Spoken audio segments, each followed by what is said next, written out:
તમે થાકી ગયા, નિરાશ થઈ ગયા, તો નિરાશ થવાની જરૂર નહીં. જો તમે એકદમ દુર્બલ થઈ જાઓ ને, એકદમ નિર્બલ થઈ જાઓ ને, તારે જ તમને દેવી શક્તિ કે ભગવાન આશીર્વાદ આલે, તારે તમારી સામે પ્રગટ થાય.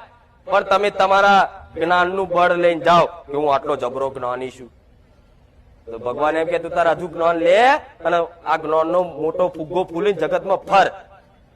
જો લગીન તારી વસ્તુ પર જે તે શરીરનું અભિમાન નહીં રહે, ભગવાન આ મારું નહીં, આ તમારું, તારે દેવી શક્તિ ભગવાન આવે સાક્ષાત ને તમને એના શરણે લઈ લે ને.